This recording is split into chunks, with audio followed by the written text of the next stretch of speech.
Good evening, and welcome to tonight's shiur. Tonight is going into Chayelul, and so let's go straight to our shilas, and hopefully we'll have something in the spirit of Chayelul subsequently. So our first shilah is about the concept of Heker Tzir, especially relevant this time of the year. People are checking the Mezuzas. So there is a rule in the Gemara that when you have two rooms, one is the man's room, and one is for the man and one is for the woman, and both of them have openings to the street, and they also have a doorway between one and the other. And the shaila is, which is you're meant to put the mezuzah on the right as you enter, because it says the mezuzah is beisecha, biyosecha, derech biyosecha. And here the question is, which is the direction? Should the direction be from the man to his wife's room, or should it be from the wife's house to the husband's room? This is the question in the Gemara. And the Gemara answers it will go according to Heker Tzir, which means the way the door swings, that will indicate what is the inside, what is the outside. So fine, and then you put it on the as you push the door, where the door swings, that's called the interior. That's the concept of Heker Tzir. Very well.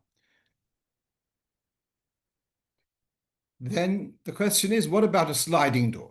Does a sliding door also have the same idea of Heker Tzir? So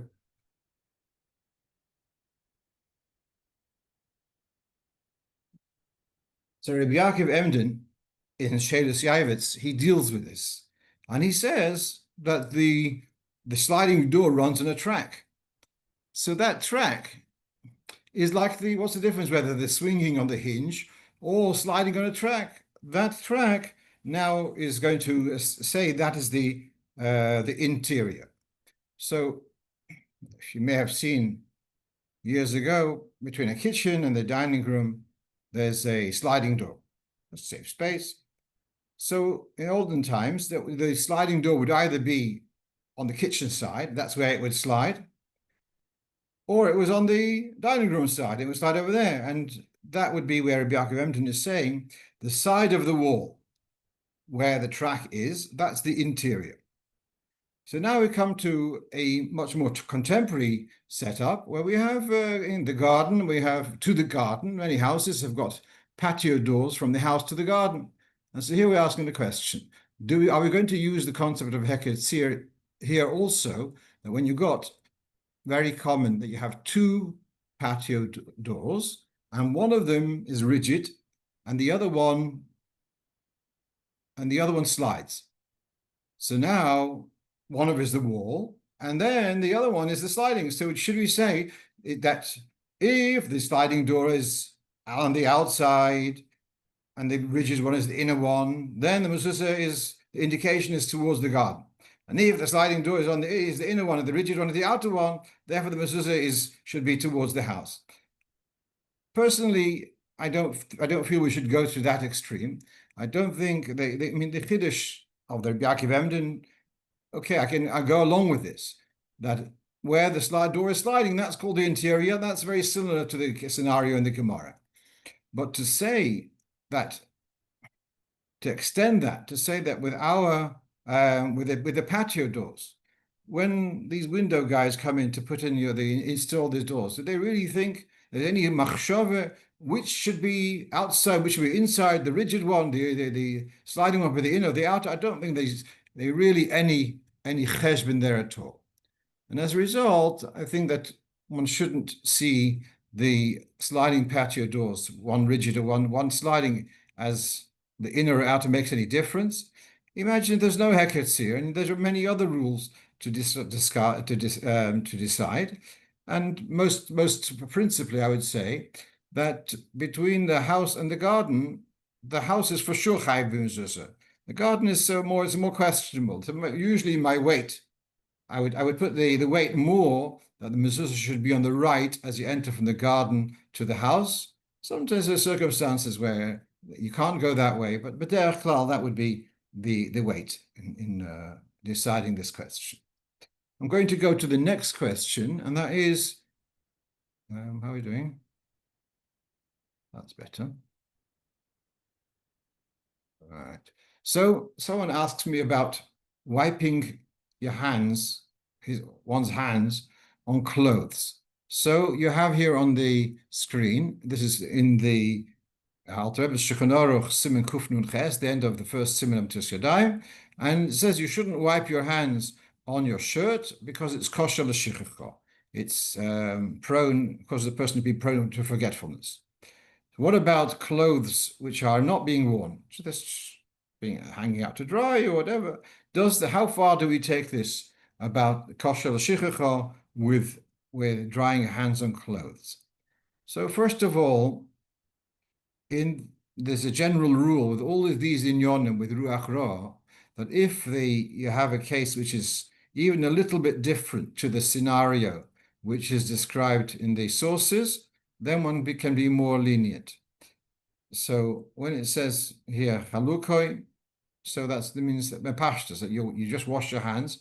You're wearing a shirt. Bepashtas, it means the shirt which you're wearing, and there's the element of kosher l'shichicha.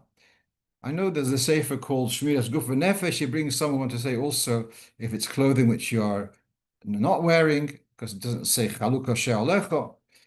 I remember being once with Rabbi Pevsner. I love Sholem Behila Pevsner, was a tremendous Talmid Chacham, and there were no towels in the mikveh, so he used his vest to wipe his face, and then I got dressed.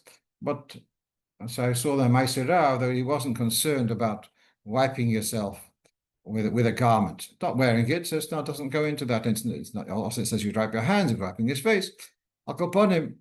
If we have a slightly different to the original precedent, one can be makel. I'm going to go on to the next question. Now, this is a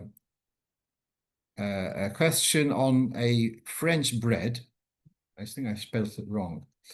Anyway, it's a French bread, not the long baguette. This I looked up what these words mean, pain de mie, but it's translated into English as sandwich bread. And it's got a French hechsher of the rabbinat of Paris. And it's got an English hechsher, got the Kadasha. Then it's got this in small writing, which I've put around a green frame. It says Mezonos l'das Beis Yosef, HaMoitzi l'das Ramo.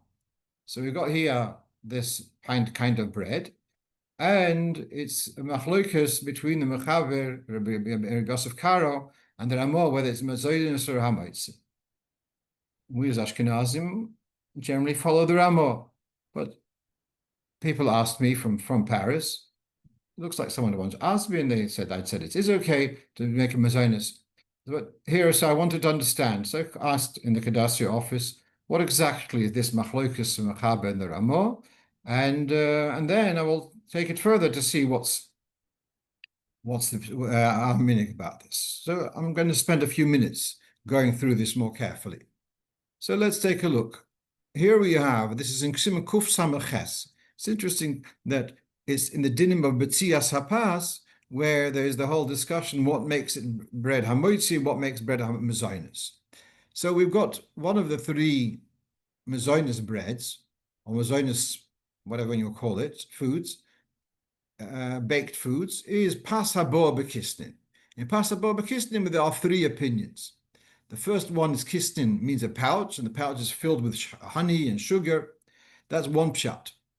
Then we have another pshat, and that is a dough which is made with dvash. Now let's read that carefully. The third opinion is Reb Hai Goren, which says it's just kachin. It says ka'ovin, it could be kachin. It means like crackers. But we have to focus at the moment on the middle one.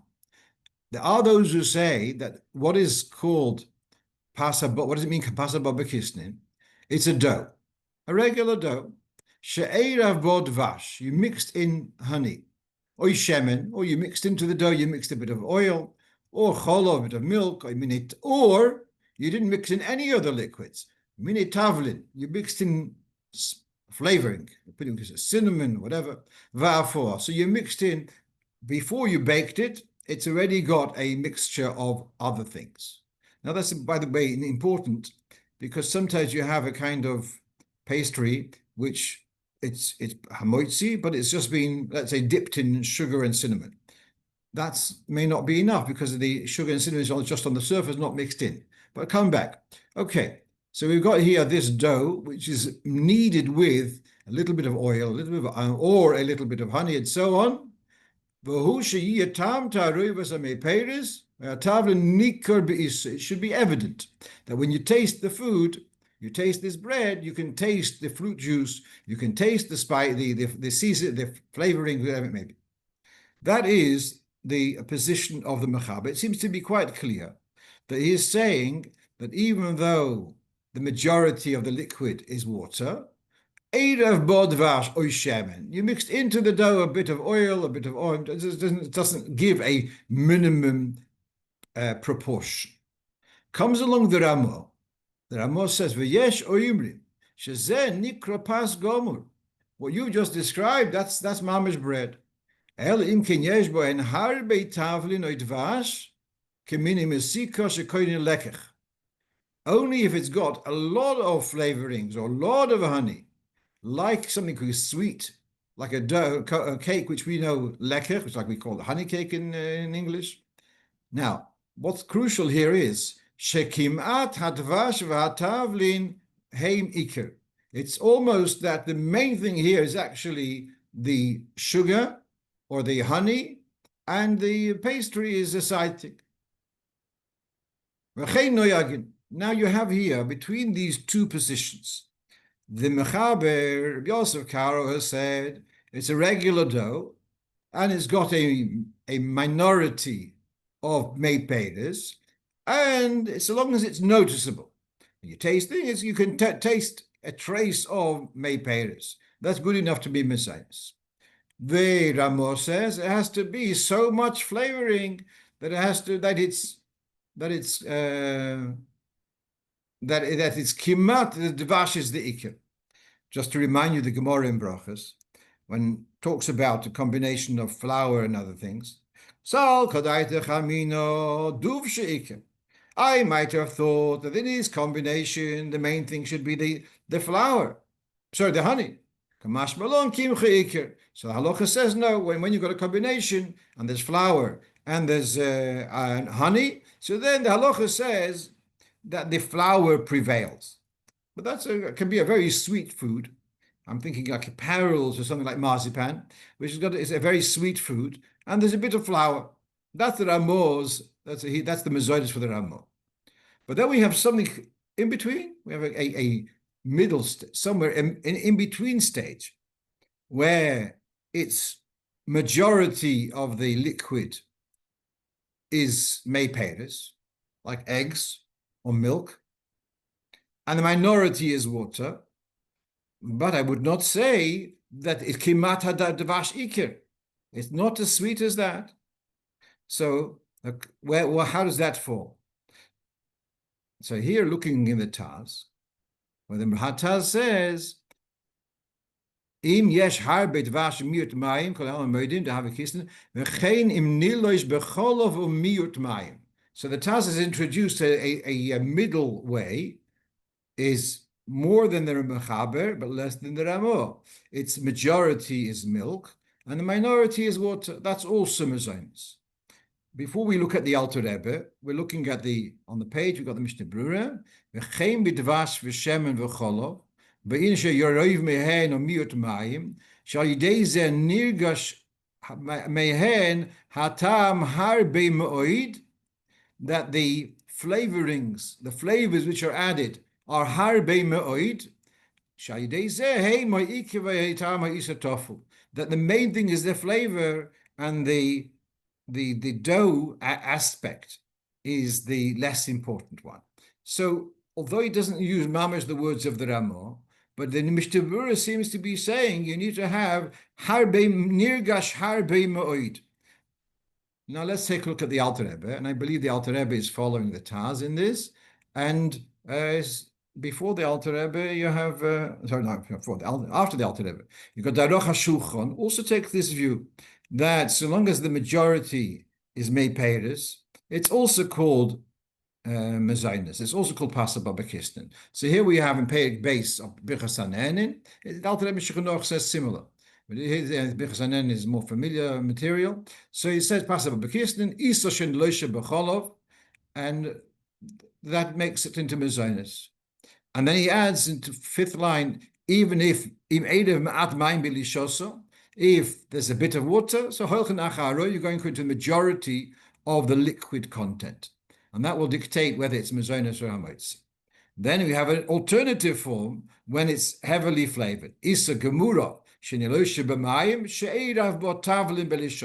it's a flavored bread, to the degree that most people won't eat a lot of it because of riboy hatavlin. So these words of kimat hadvash iker, the Alter Rebbe doesn't bring here. So according to this, if it's roiv mepeir, so therefore the Alter Rebbe doesn't bring it. Later on, he says if it's dvash iker, kimat dvash iker, then it's mezonos lekuli alma. But this also the Alter Rebbe allows, not for bal nefesh, but he allows that you can make mezonos on this. Now let's come back to our pandemic. So I looked at the ingredients. So it says wholemeal, and then it has, it's very difficult to read, yeah? Wholemeal flour, water, sugar. Can't read that. Somewhere it says, I think, rapeseed oil. Then it goes flavorings, etc., etc.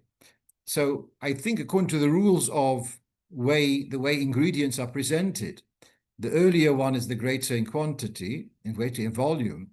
So there's more there's more water than rapeseed oil. So I asked the people there in Paris to find out more detail. It's possible that there is the equal amount of or more meperes, but the way it's presented, the way I see it now, is that the majority of the liquid is water rather than oil. So therefore, it would be according to the Shulchan Aruch, according to the Mechaber, is takem Mezonos, because it's got a bit of a flavoring from the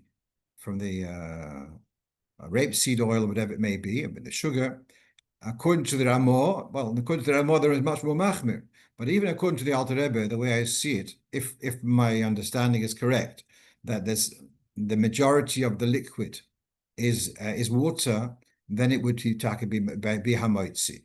So when it says that according to the Ramo, it's HaMoitzi, even to those who are much more lenient than the Ramo, like the Taz, Aruch HaShulchan, the Alter Rebbe, etc., it's also going to be HaMoitzi, because it has to be Mezonos, has to be roiv of the liquid, should be meperes, or if it's heavily flavored. If it's heavily flavored, then that's also going to be a bit difficult to gauge. But if it's heavily flavored, it becomes Mezonos, even though it's just with water. Right, let's move on to the next question, and that is that a family is replacing the gravestone of a grandparent, and what happens with the old stone when it's being replaced? So there's a rule in Halocho that a mace is also b'hanoah, a dead body is also b'hanoah, not allowed to have benefit, and also anything which is consecrated for the mace, for the deceased, becomes also b'hanoah. So therefore, the stone which was used as a tombstone may not be used for anything else. And as a result, when the stone is renewed, the practice is to bury the old stone. Here, whatever the term is, the mason who's doing the stones is saying, all right, the main stone with the inscription I will bury, but what about the side stones? Can they be used for another cave, or for another, I'm doing another grave? Can I use these stones for another grave? So here becomes the interesting question. When we say that it's also b'hanoah, I understand, but what about taking from one nifter and using it for the benefit of another deceased person?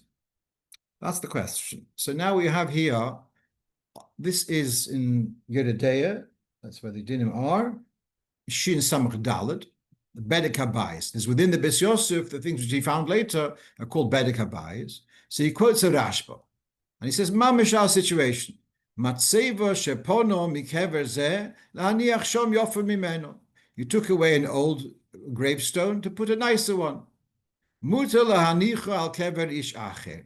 You're allowed to use it and put it on a different grave.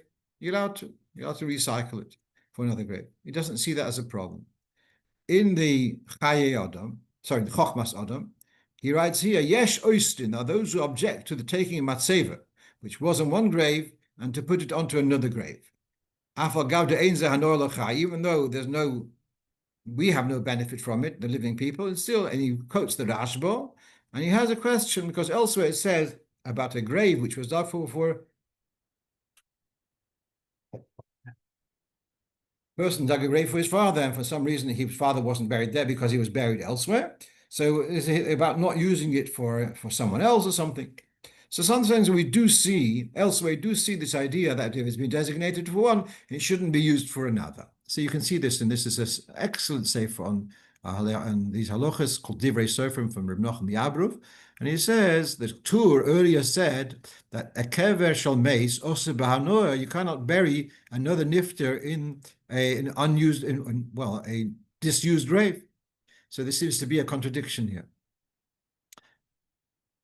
So on the screen you have also from the Reb Kiva Eger, and he says this very question: if a grave a body was exhumed, you are allowed to bury another body there. That's the Rashba. The Torah says it's not okay. And then brings various sources. And it says the Radvaz follows the Rashba. The Shut Meshiv Dvar Moshe also follows.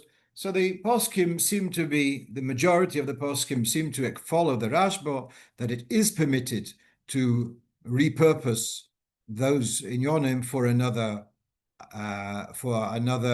mace. I'd just like to suggest an explanation that when something was clearly associated with one nifter, then now it's seen as now being used for someone else. That could be a little bit of a disgrace for the nifter. People say, "Oh, well, this was used for someone else." But in the case of these, let's say these slabs, there's no way it's going to be any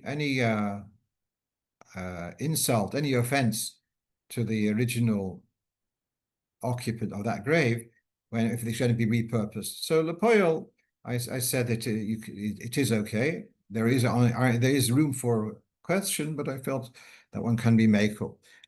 Someone pointed out to me it could be that actually the nifter would be pleased that something which is being taken away from his grave and going to be reused for the benefit of someone else is actually a schus for the nifter. Okay, we're going to the next question, and that is baking cakes. Now, when we in a regular household setting, one baking tray, bake a whole tray of cake. Usually, it's much less than the shiur challah. Shiur challah being 1,600 grams or even 1,200 grams. A regular cake is quite a bit less than that, so no question. But here the question is in a Chabad house, and they're making, especially now, it's a big Indian, the people to be able to reach out to people, so they give out honey cake. So they're making large amounts.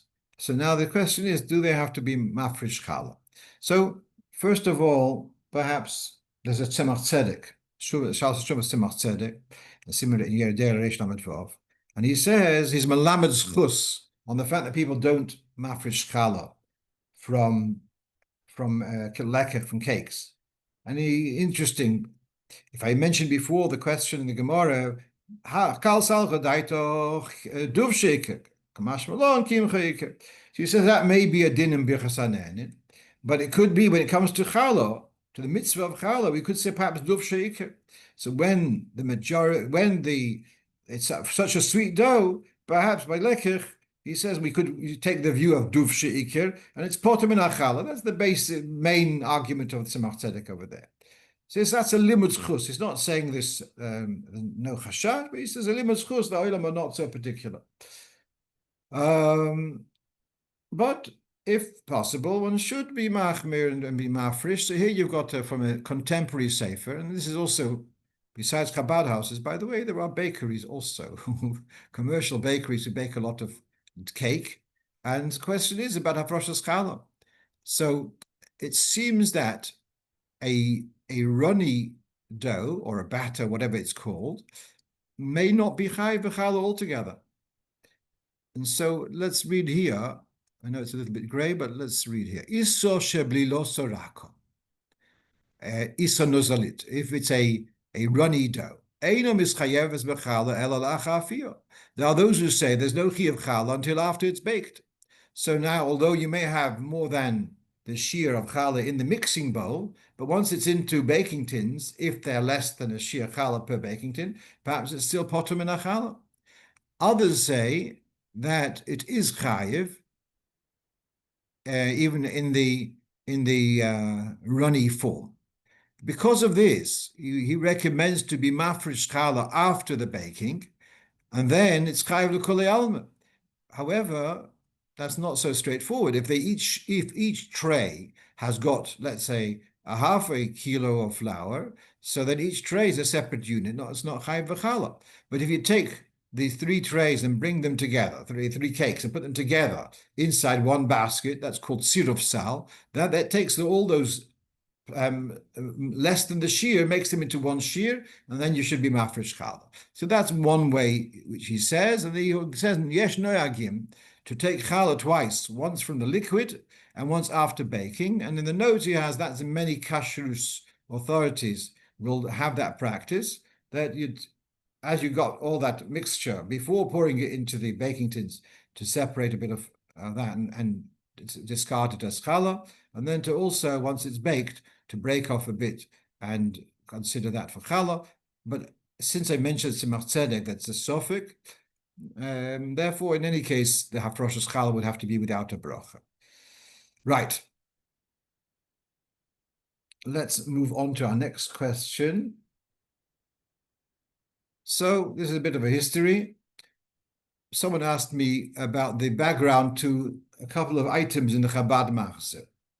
In the Chabad Machzer, you have, just before HaMelech, it has Machzorim Huva. It's mentioned in Machzorim that Reb Aaron Kalin, from the eminent Talmidim of the Mitritche Maggid, one time it looks like he was going to be a Chazan, and he was about to start HaMelech, and he fainted.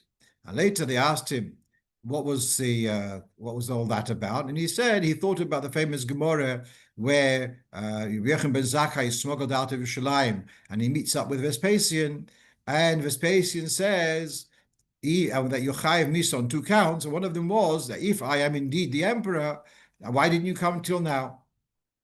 And so Aaron Kalina thought, and where was I till this moment? And that was why he fainted. So that story is written in the Machzer. And then we have another item which is written in the Machzer, that in the Shalom it says, when you say Shema Yisrael, you should have kavanah of Mesiras Nefesh. And it's as if you had Mesiras Nefesh Mamash HaKadosh Hashem. So these 2 things, they're not. So this person was asking, are these from the Alter Rebbe or from the later Rabbeim?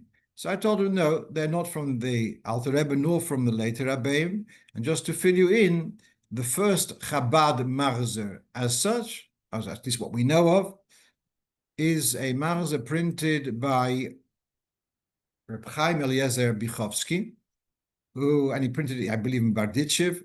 He printed many, many Sforim of Chabad Chassidus, like the Derech Mitzsecha, like the Halocho, like the first volume of Be'er HaTorah. He printed a lot of Inyonim, a lot of Sforim, and he also printed the Siddur Me'er Shorim. And Behemshach, to print the Siddur Me'er Shorim, he printed the Machzer. And he puts in these things in. So now, the second item, which is just before Ne'ilah, Motzosi B'Shalom, who's the one who found it, the Shalom? So you can see lower down, if that was printed in Tofresh Ein Gimel, you can see lower down a Machzer printed in Lemberg, Tofresh Samar Zayin, and Motzosi B'Shalom. So it was someone else before Rabbi Chovsky had found this Inyan of Shalom, of Shema Yisrael with Kavanah Mesiras Nefesh. So fine, it's basically words for word from there. So fine. By the way, he has another piece in this Lemberg Machzer, which is not in our Marzer, from the Arizal about the Tikkun through saying Hashem Alekim 7 times. Again in your Mesias Nefesh. Then I notice this. Never saw that before. By saying Hashem Alekim 7 times, that's we know. But Basimcha Atzuma with tremendous simcha. Now, the first item, which is the story of Baron Karlin, I did a search. And yes, the story of Baron Karlin is quoted in many Sfarim, but it's unknown. I know someone's written about this in the past, I don't remember where, but it's unknown which Machzoirim. Bichovsky writes the Machzoirim Huva, and for the moment, I haven't seen an earlier Machzor before Atov Reish Ayin Gimel, where they have this story of a Baron Karlin. So it's a beautiful story, and it's in the Machzor, and was put there by Rav Bichovsky. And when the Rebbe reprinted the Machzor in America, was it in Tov Aleph around then? He left it there, so the message remains. It's relevant. Exactly who put it there? That's the history which I could share with you. 2 other points, or 3 other points. One is we had discussed about blowing a shofar at night. Now, someone pointed me to this sicha from Tov Shinun Aleph, and this is a sicha to Neshei Chabad. As you know, before Rosh Hashanah, a few days before Rosh Hashanah, there would be a sicha, and the whole of 770 downstairs was filled with ladies, and the Rebbe would come in, Rabbi Chadakov, whoever, Rabbi Grona, but other than that, it was just the ladies there. Towards the end of this sicha, the Rebbe is going to give out tzedakah, dollars, whatever it may be, and then he says about shofar, that normally we blow shofar in the morning. Now this is in the Bilti Muga, but okay, it's in Torah from Nachum, it's not in the Sefer HaSichos. V'yesh mekoimes she'im lo yitoku b'shofar la'acharei tfilas shacharis. There are places where if they didn't blow shofar after shacharis, me'ezah siba shatiyah, siba toiva, for whatever reason, a good reason, they were busy mitzvahs hashemas man grama, or they toikim b'shofar la'acharei mitfilas mincha. They blow shofar after mincha. So last week, if you remember, I showed, or the last 2 weeks ago, I showed how you have shachris and arvis, and someone to say it means by mincha. But whatever the Rebbe is referring to, I find it just, first of all, I find it fascinating to say that there's a mekoimis noyagim. Tell me where this is. And he says, it's not that that's the lachatchila minhag. It's a place where they have, because they have sometimes that they're so busy with mitzvahs man grama, and because they didn't manage to do tkiyas at shacharis, therefore they do tkiyas at mincha. I'm intrigued. I didn't manage to verify whether they blew shofar at this convention of the ladies in 770, and it could also be that Rebbe is being merames. A husband comes home, his wife hasn't heard shofar. I don't know. It's just finding very interesting, because normally you say there's no such thing as a minhag when it's not a standard, when it's a response to circumstances. That's that a minhag means the regular practice. Here is a minhag noagu me'ezah siba shatiyah siba toiva. So here the Rebbe says if you didn't hear shofar at shachris, so then it's a good idea to blow shofar at mincha. Not talking at night, but fine. The Inyan is quite remarkable as it is. The other point was, and Mokum talked about the story with the Rebbe with the wrong Kriya Satira and having to make a new bracha. And someone on Friday called me with Yitzchak, how can you say such a thing, that there should be such, that they took out only one Sefer Torah on Shabbos Shkolim, and then they all forgot it's Shabbos Shkolim. So it wasn't on Shabbos Shkolim, it was on Chanukah. And on Rosh Chodesh Chanukah. I told the story a few years ago on this shiur.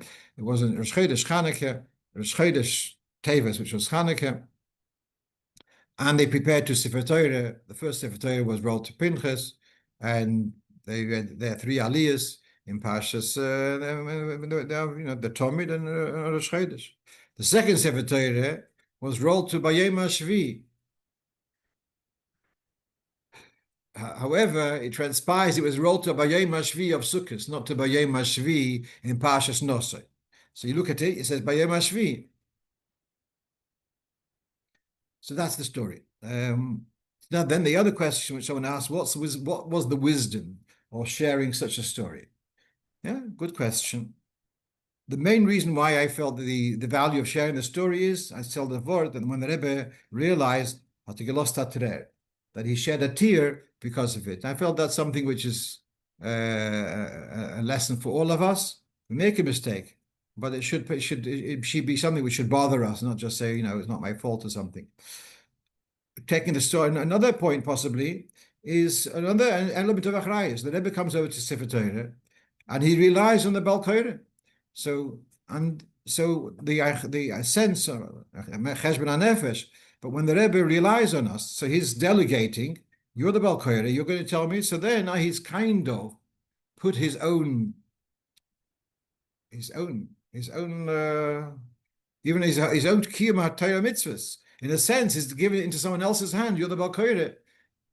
So I'm relying on you. So how much more so in things which clearly the Rebbe relies on us, that we should rise to fulfill the Rebbe's shlichus.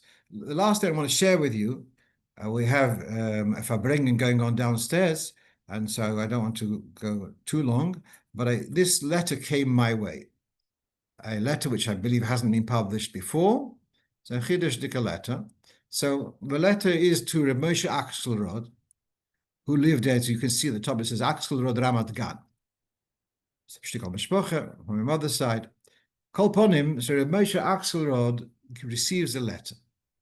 And in the letter, the Rebbe writes, as normal Shalom Abrocha, I am acknowledging receiving your pidyon, which will be read Beis Yosef by the Tzion of the Heker Rebbe.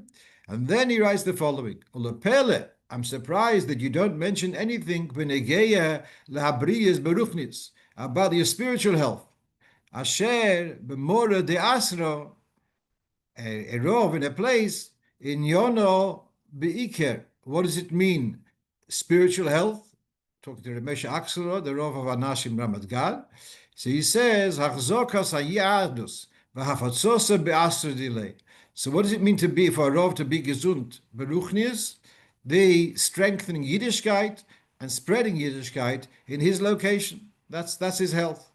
That's his health beruchnis. Ubedoireinu zeh, in our generation, ubifrad l'rabonim t'mimim, especially Rabbanim Tmimim, Hayel is going to talk about this. Harei hanakuda hapnimis he hafotzes hamayonos. So if Rabbanim Tmimim, if you're talking about the health, is got to do with spreading Yiddishkeit in your community.